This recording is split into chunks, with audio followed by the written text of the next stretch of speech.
2 years ago, Americans watched in horror as a crisis unfolded at the Kabul airport. There's desperation and anguish. More than 80,000 Afghans have since arrived in America, but this story is still unfolding.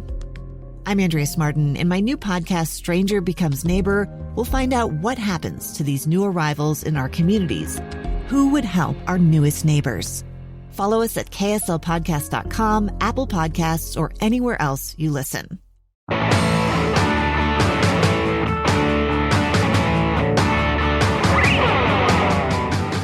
Welcome to Project Recovery, a podcast about addiction, more importantly, about recovery. And it's brought to you by useonlyasdirected.org. They got a 3-part solution to help with the opioid epidemic out there. It's speak out, opt out, and throw out. In a couple weeks, they're going to be joining us, telling us what they're doing this summer and how they're helping out in the community. So we're really excited about that. We've got Ian Rader here. He's going to tell us his story and what he's doing now, and we're excited about that. But before we get to that, Dr. Matt, you were telling me when you watched Scooby-Doo, you thought Velma was hotter than Daphne?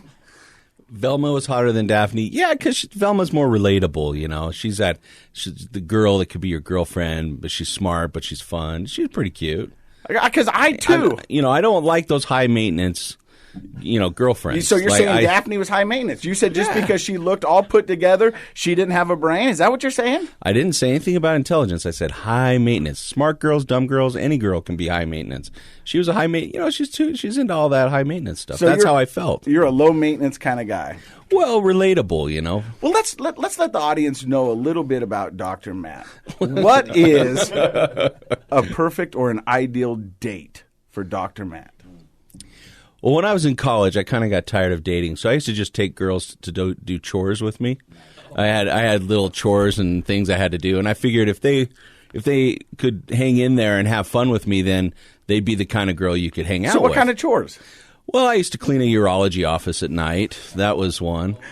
What's wrong with you? Yeah, I think I only had one girl go back twice for that. What else did I? Running errands, stuff like that. Clean the car.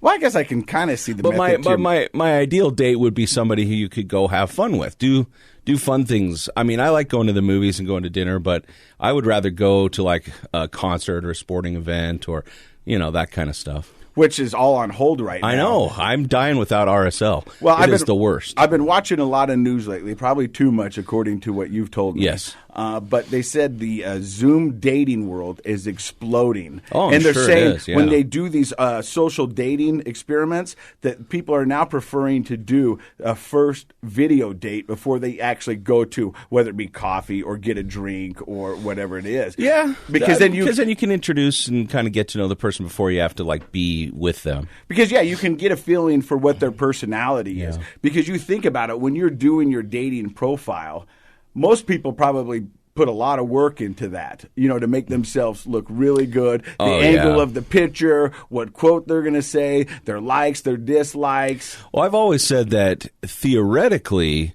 online dating makes complete sense. The best way theoretically to meet someone because then, you have infinite number of people available and you find the person that's the best match and all that sort of stuff. But in reality, people just fudge the truth on their profile and then you go meet them in person and it's a letdown. I assume. I've never done it. This is going to date us, but back when we were young, you just had to, by chance, run into this person, whether it's the classic skating or the rodeo or the Sev, and be like, and then you had to get up the gumption. That was a perfect profile of your childhood right there. Well, those are classic skating, rodeo, and the Sev. Those are 3 places I frequented a lot. Well, that's true, though. You dated based on geography, right, and proximity, like who was near you. And then I was always the guy in my group of friends that had to get up the courage to go over there and get a phone number. Right. And I can see you being that guy. Like, hey, I lost my phone number. Can I have yours? Does that work? Or something like that. You know what I mean? If they like the dumb guys, like, I lost my phone number. Whoa, it's getting heated. Hey, before we get into our guest real quick, I want to tell you that there's, when we're driving down here, and I know we're going to have this interaction before we get to our guest, I try to figure out what am I going to talk about. Right. And something that's been popping into my head a lot this week is I really don't like authority. Right. And I mean, that might have been obvious to you. And when I say I don't like authority, it's not like I don't like cops or I don't like government. I think You just don't like being told what to do. I hate being told what to do. And anything more than that, I hate when someone says, you know what you need to do? Oh, you need to go get out of here. I don't need to do anything. Right. And I think in recovery, there's a lot of people out there that are telling you what you need to do. Right. And I want to change that to going, you know what you could do? You know what you can do? Because what you need to do is up to you. And I can't tell you what you need to do because I don't know you. I don't know your problems, and I don't know what you're going through. I can tell you what worked for me, what's out there, and then you can go and find out what works for you. But I don't know what you need to do. So if I were to tell you, hey, do you know what you need to do? It kind of pushes a button and makes you get defensive and resistant. How does it make you feel if I say, hey, you know what? Here's some options of what you could do. How does that make you feel? It makes me feel like I've got a choice. It makes me feel like that I've got something to say in this. When people tell me you need to do this, you're taking out all of my freedoms and all my willpower. And you're telling me that if I don't do this, this is not going to happen. And I hate that feeling. Yeah. I hate feeling backed into a corner. Right. Now, I think sometimes addiction backs you into a corner, and there's things you have to do to be able to get out of that.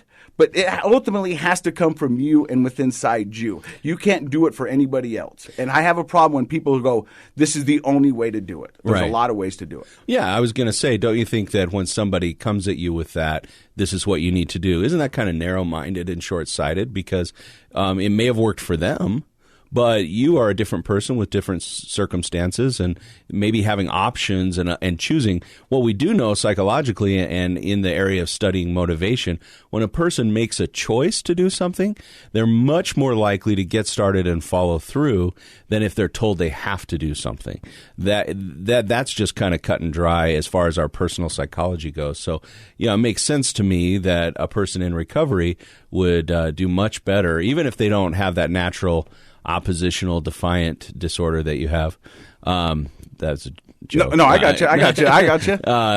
That they would choose. Then you make a choice. It's proactive. Because I think ultimately recovery is a choice, and it's a choice that can only be made by you. And if you don't make that choice, I don't think recovery is possible. Right, and I think I've noticed in various programs, there are a lot of people who are kind of telling you what you have to do. And I think that's shifting, though. Don't you think out there in the world of recovery that we've shifted away from this is the only way to do it, and this is how you have to do it, to here's sort of a menu of options, and here are things, and they encourage you to kind of explore and try different things until you find what works for you. I call it a recovery a la carte.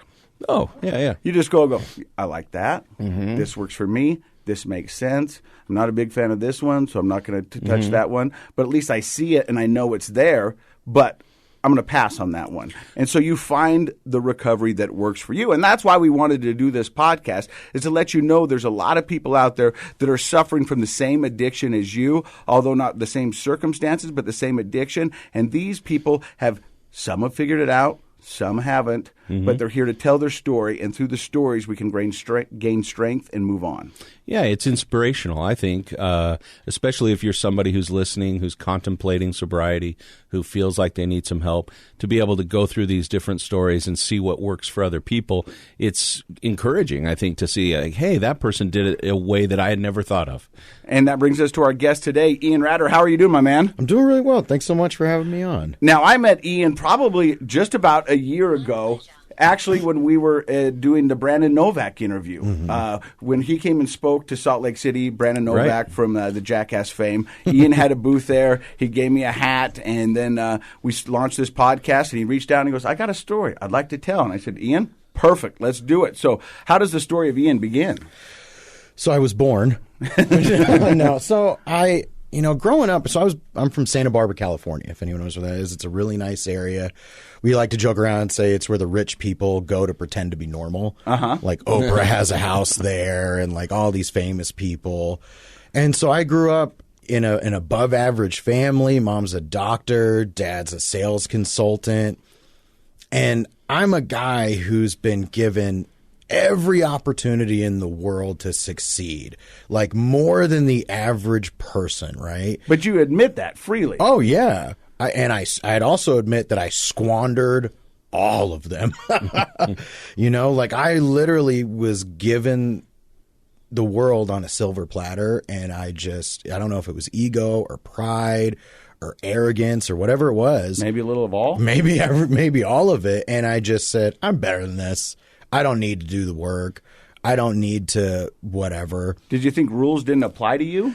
I don't, We're not talking about you, Casey. I know, right? But I had a little bit of that too. Yeah, I thought that rules were for everybody else. I can figure out my way around them. Honestly, I'm smarter than that. It was fear.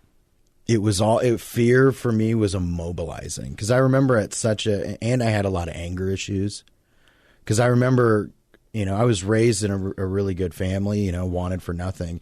And I remember I just had this fear and anger of stuff that I'd made up in my head. It was just not real.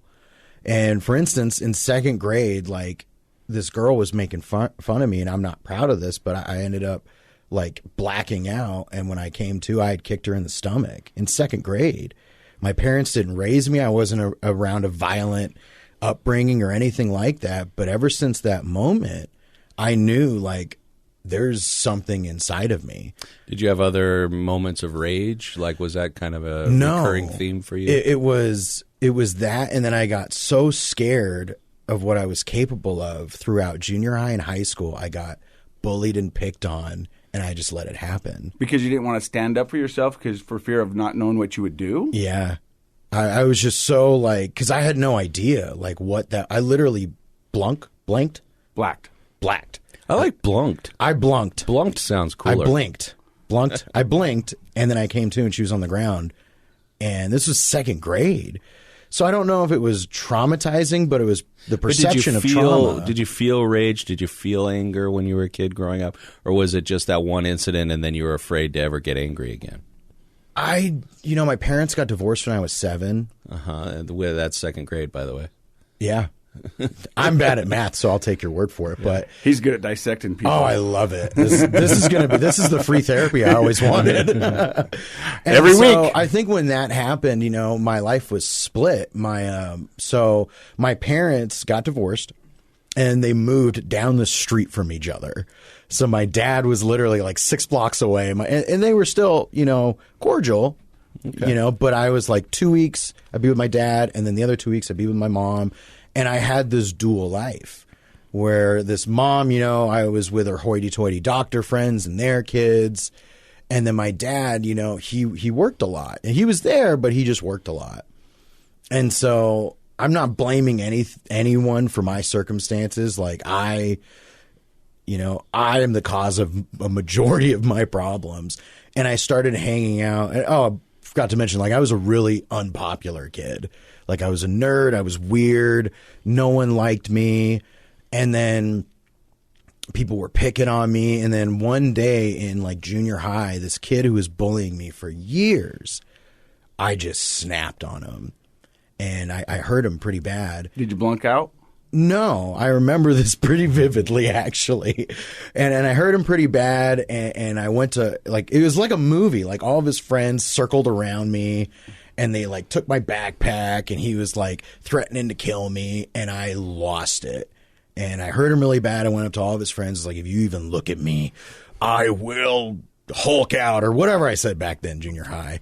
And then after that moment, I was like, I'm never going to let anyone make me feel this way ever again.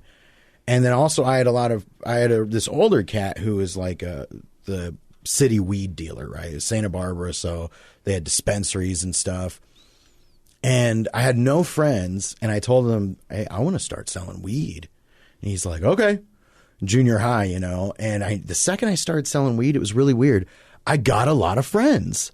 I think it works that way. I think that's how it works. I'm not sure. I've never sold weed, but I'm pretty sure that's how it works. A certain type of friend. Yeah. And it was like I was become popular in a certain way. Yeah. Right. It was like I was getting invited to all the parties. Girls wanted me, and I was like, oh.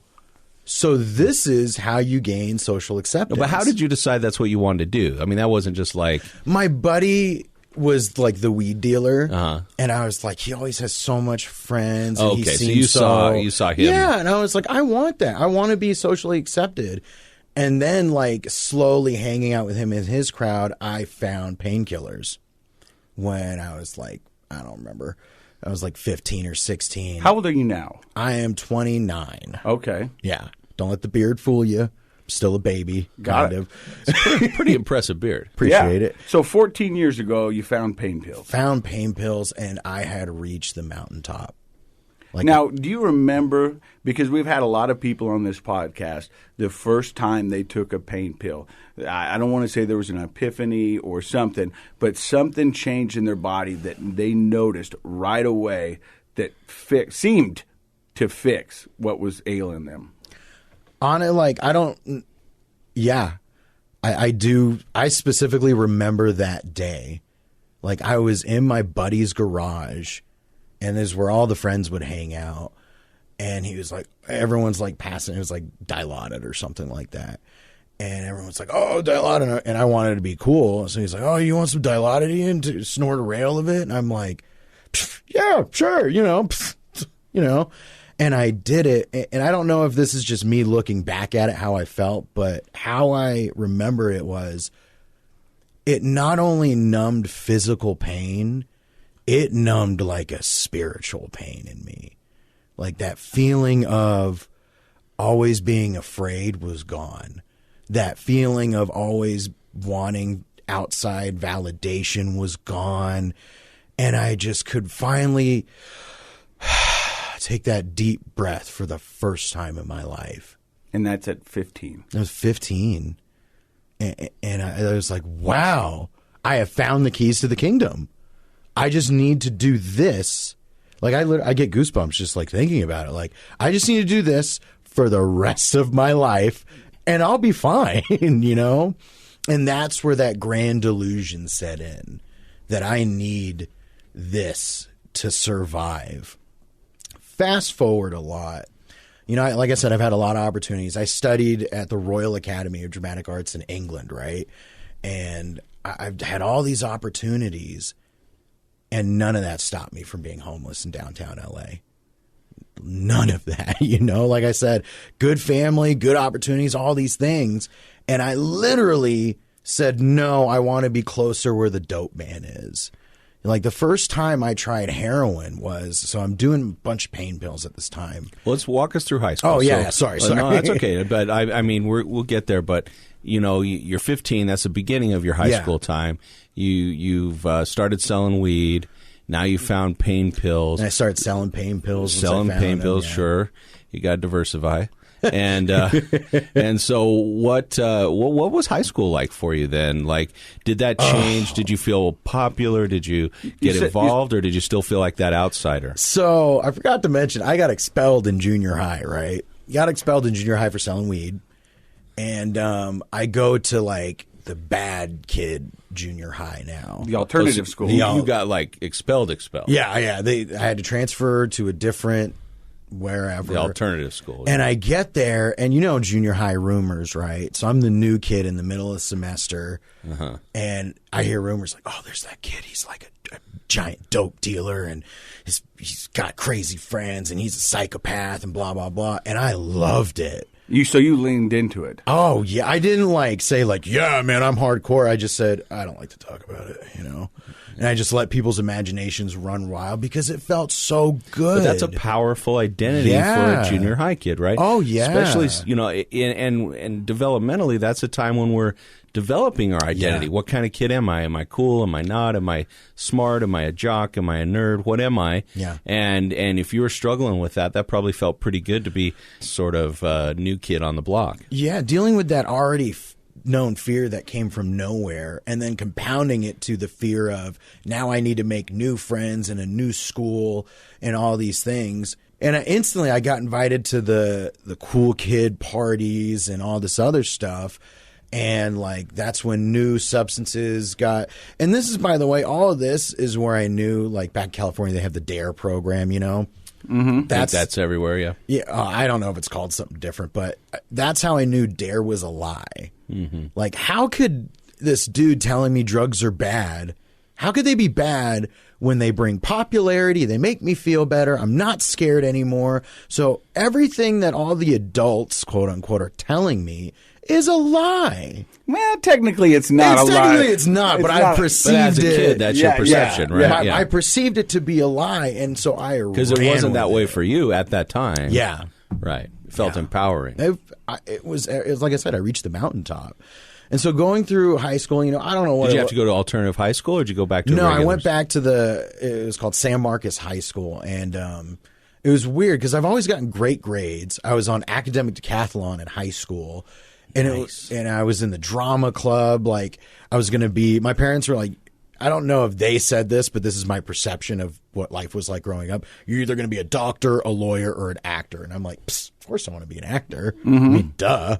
Because I can play a doctor and a lawyer if I'm an actor. That's only in California, by the way, where parents say doctor, lawyer, or actor. Right? Yeah, those are on the same level. Everywhere else, the third one doesn't get included. Yeah. And so I was in a lot of drama classes, and it was so weird.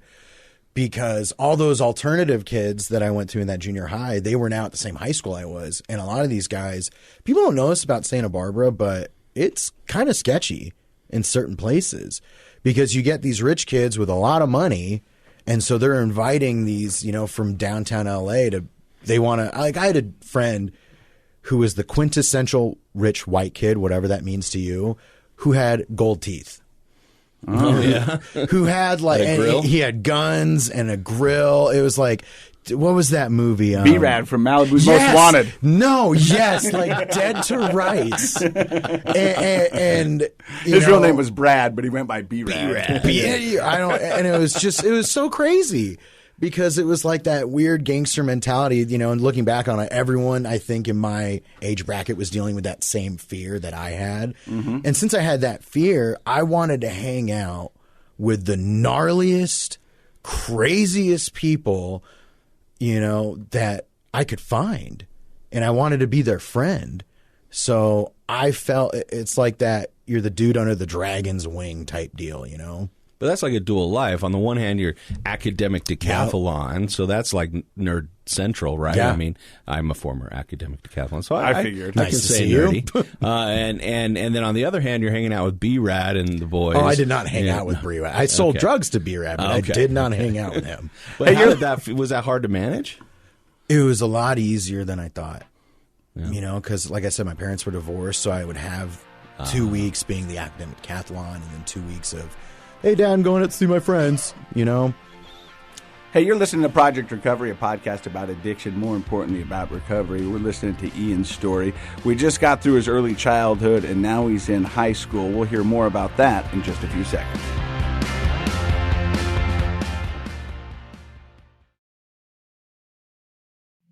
Two years ago, Americans watched in horror as a crisis unfolded at the Kabul airport. She was tear-gassed and beaten. Images of thousands desperate to escape Taliban oppression filled our news feeds. More than 80,000 Afghans made it to America. But the story didn't end there. It was very cold. There was no power, no heat. Who would help our newest neighbors?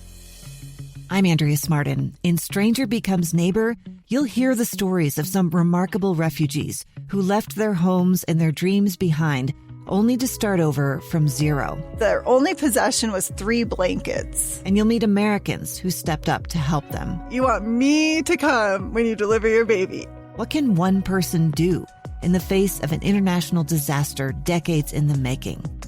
That's Stranger Becomes Neighbor. Find us at kslpodcast.com. Follow us on Apple Podcasts or anywhere else you listen.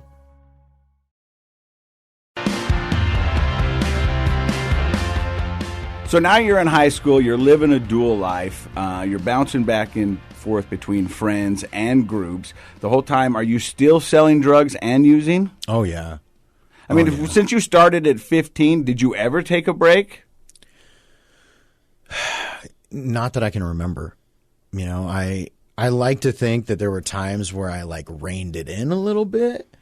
Where you made a deal with yourself, I'm not going to do it this weekend. I'm only going to do 1 pill a day. Yeah. Because I remember I had a job, and I remember one day I forgot my pills at home, and I was like, it's fine. And I got withdrawals, in the middle of the day, because I didn't have my morning pill. And I remember telling myself, I can't be a junkie. I might just be sick. Like, I just got the flu. Like, I literally went into the bathroom, washed my face, and I said in the mirror, like, I'm not a junkie. I'm not blah, blah, blah. Because I had my perception of what a junkie was. What was that? Oh, the dude in a crack den, you know, slamming dope in his neck and like and it was funny because that's where I ended up later. But that was the perception. Like, I come from this family. I can't be touched by addiction, or maybe if I can't tell anybody about it because of where I am, this made up social status I have, or whatever you want to call it. And so that's when I kind of knew things were getting ahead of me. So I was like, all right, it's fine. I'll manage. At any point when you're bouncing back and forth between your mother and your father's house, did your parents ever step in and say, hey, what's going on here? Not at that time, just because, like, yeah, I got expelled, and so they had to know you're selling weed in junior high. They weren't concerned. But I'm a good manipulator at this point. So I was like, I just gave my friend a dime bag of marijuana, and he ratted on me, and I was able to soften the blow a lot. And of course, like, there was consequences there, but at the same time, I had great grades.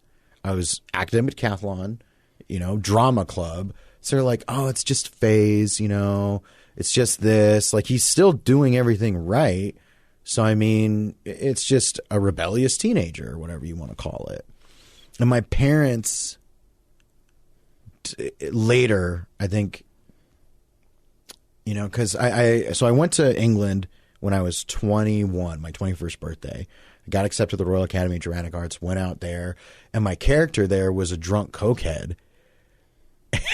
So you could just call me the best method actor on the planet, But it wasn't method. You were doing it. Exactly, method. I had my method of doing drugs to get through it.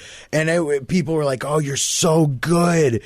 You played it so well. Like, that's amazing. You have to come back next year for our master's program.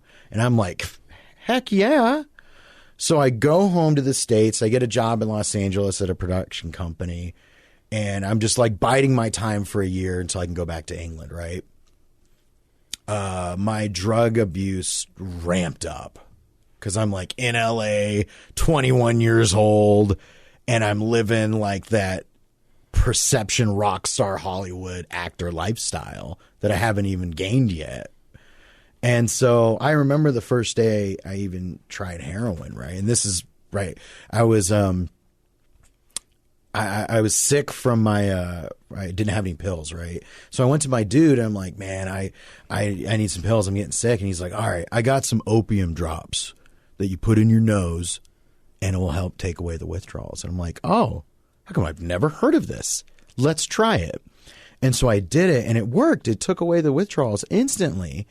And then one day I went back to him like, you're just giving me heroin in a water like droplet thing, are you? And he's like, yeah, I am. And I was like, so I've been doing heroin. And he's like, yeah. And I'm like, okay. And it was such an easy transition. Was that a manipulation he did to get people hooked on heroin? Or? No, I think it was because I would give him money and then he would buy like X amount of heroin and then he would just put like X amount of heroin in a water droplet for me.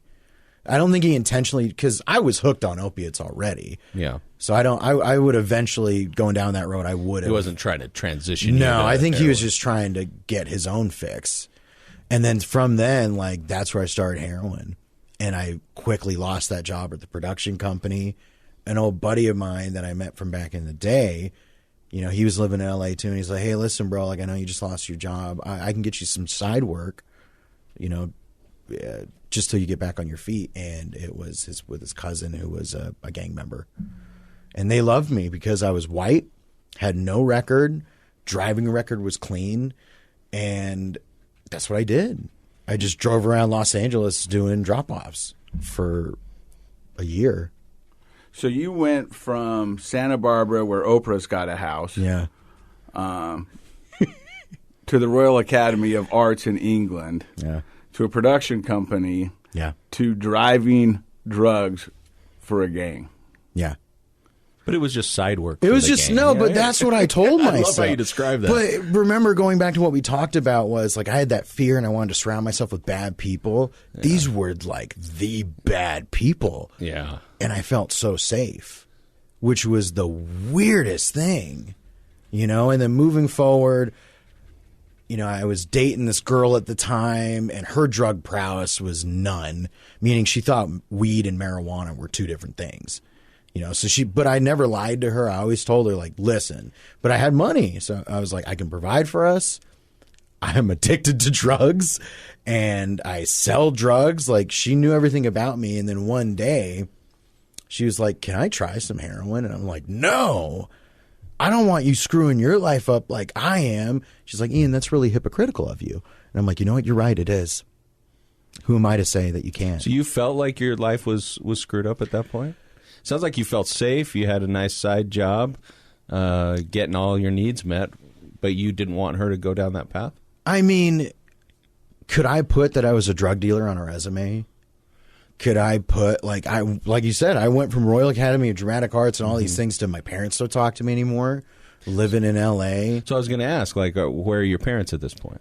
So they're in Santa Barbara. They were in Santa Barbara still, and I'm in L.A. But are they trying to keep tabs on you? Or no, because I would just feed them bull crap. I'd just be like, going great, got to shoot. I'm at the production company, can't talk right now. I'm really busy, taking clients out to dinner. Did they know you were lying about that? I don't think so. I think they just wanted to believe that I was okay. I want to take a break here just for a second because I kind of understand, I think, what Ian's doing. Because when I was in my active addiction and doing that, I knew my life was out of control, and I knew it was a mess. But on the outside, it looked normal. You know what I mean? And so I think that keep this facade going for everybody else. And that goes back to what we've heard many of our guests say. That's the running and gunning portion of it. You're doing whatever you can just to survive to make sure your house of cards doesn't fall. Yeah. Eventually, I'm telling you now, it will all fall. But right now, he's running and gunning, he's making money, he's feeding his habit, and somehow it's making it. Yeah. But he knows that that it's not good. It's not sustainable, but who wants to say that out loud? Like, who wants to say, like, I just want to stay in this bubble of everything's fine, I'm okay, we're going to ride this train, and I don't even want to think about what's going to, like, a lot of denial is required for that stage. Oh, a mountain of it. Yeah. A river and a mountain. River and a mountain. That's a lot. That's a lot. So your girlfriend says she wants to try it. She calls you a hypocrite. It sounds like you eventually give in. Yeah. So now we're both doing drugs together, and this is where everything just goes downhill. And we're going to find out how it goes downhill in episode 2 of Project Recovery. You're listening to Project Recovery, a podcast about addiction, more importantly, about recovery. Brought to you by useonlyasdirected.org.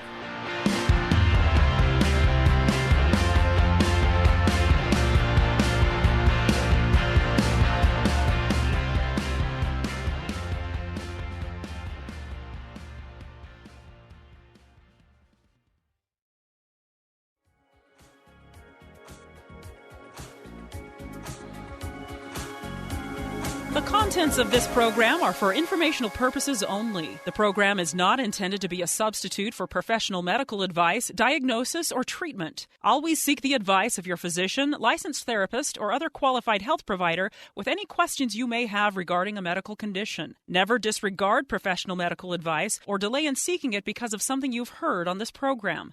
KSL does not recommend or endorse any specific tests, physicians, products, procedures, opinions, or other information that may be mentioned on the program. Reliance on any information provided on the program is solely at your own risk.